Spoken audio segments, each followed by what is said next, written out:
So today I wanted to chat with you about heartburn and acid reflux and Gerd and things like that.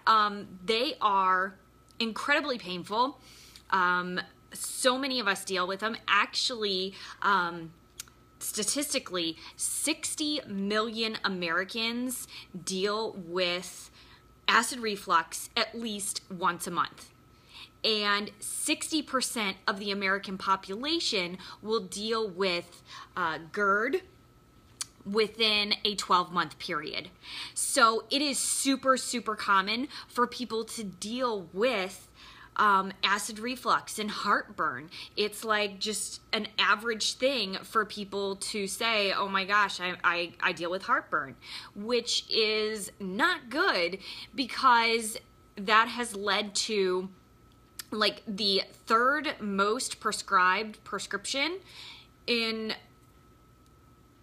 America is PPIs, proton pump inhibitors, which are the prescription, versions of ways to help decrease heartburn. But unfortunately, they don't actually fix the issue, and sometimes they can even make the issue worse. They can actually make it so that your body has a lot more difficulties, it actually doesn't get rid of the problem, it increases the problem, because the reason why people get heartburn is the exact opposite of what most think, is that they need to reduce their stomach acid, which in fact they actually need to increase their stomach acid.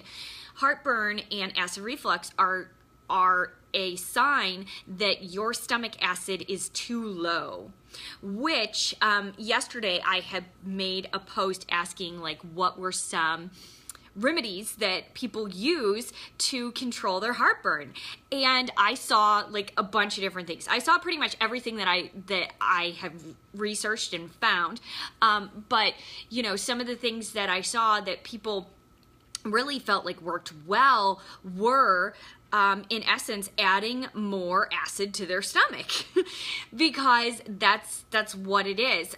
Basically what happens is that when you've eaten something, your stomach acid starts going in and doing its job. Well, once the stomach acid has reached a point where it will trigger it's called your LES, your lower esophageal sphincter. And when it triggers that, it's like something that separates our stomach from our esophagus, and it'll close.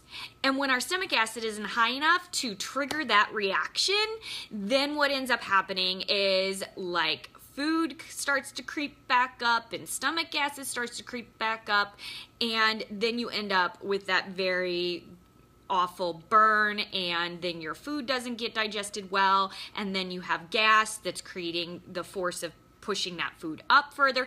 So it's a bad thing all around, right? I mean, and then you have the PPIs that help you to not feel that all that's going on. But what ends up happening to some people is that your body tries to compensate for not having enough stomach acid, so in turn it starts to create more proton pumps. So now you're like your body's like trying to fix itself, and it can't because you keep putting these PPIs in there to stop it from having that reaction, and it doesn't work.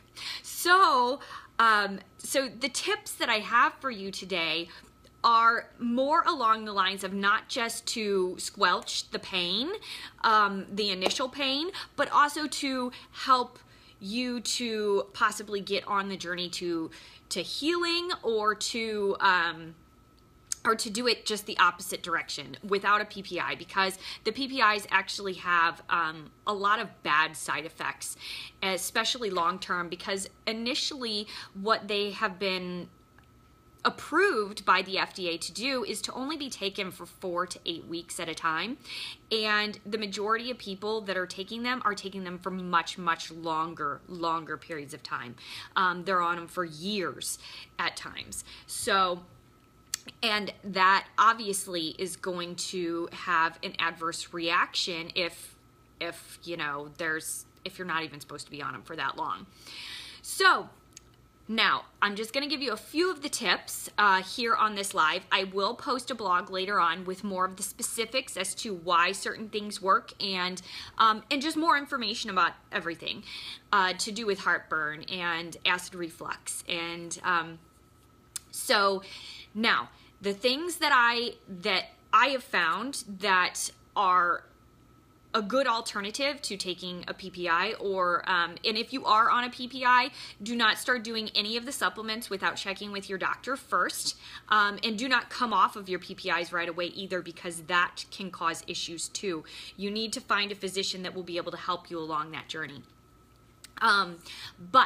So some of the things are to find those foods that are actually triggering a reaction, because sometimes it's not like a chronic thing that's every single day, but it's something that you have just every once in a while. So maybe it's a certain food that you're eating. If that is the case, if you are tracking your foods and how your body is responding, you may be able to find that trigger food, and that is a fantastic way of, you know, being able to cut everything off at the pass.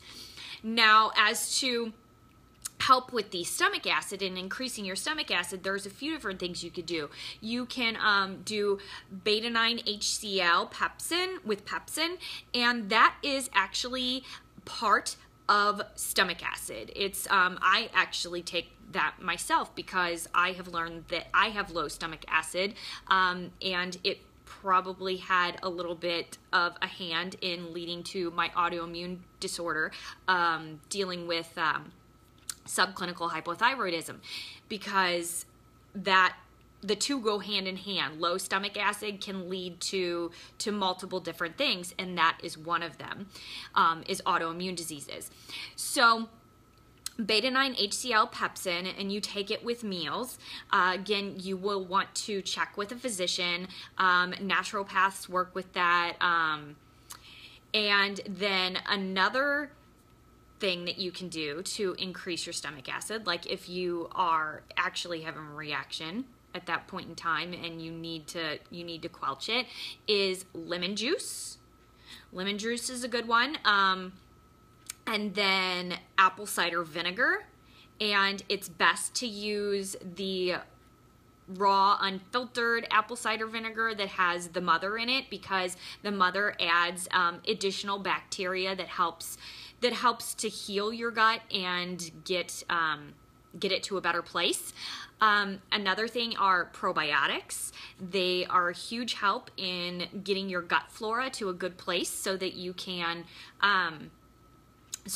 get to feeling better, so that your stomach can get to healing, because if you're having low stomach acid issues, then chances are you have something going on in your gut that's not copacetic.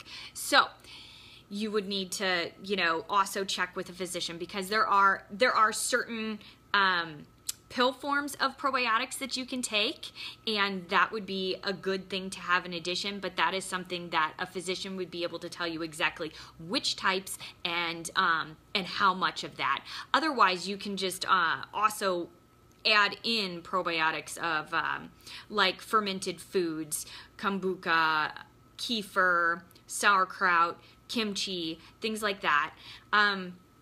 But to get the true healing, if your stomach is really in a bad position, it would be best if you would find a physician that would work with you to start using probiotics and give you an idea of exactly how much to use each day and which particular strains, because there's so many out there. And so that's pretty much it, you guys. Now, I know it's like the exact opposite. I mean, because I saw, plenty of things that also squelch stomach acid, like baking soda and water, drinking that. That is something that, yes, you can do it, but you don't want to do it for prolonged periods of time, because that can have adverse reactions in your body too. So just feel free to pop back in here, ask me any questions, because I did do a lot of research on this when I was writing this blog, and I found it very intriguing, because my husband has dealt with heartburn in the past. He actually has a small ulcer, and he has been on PPIs for way longer than what he should be on them. Granted, he has been able to decrease them quite a bit over the last several years with changing of nutrition and things, but still, he's still on them because he just can't seem to kick it, and also he has that ulcer. So we need to work on helping heal that so that he can get off those himself. But so, as I said, feel free to ask me any questions. I would love to be able to chat with you more about that. And you can comment those below. You can message me whenever you'd like. Also, I will be posting my blog later on today, and I will tag it into here, and I will also be posting it onto my page so you can check it out later.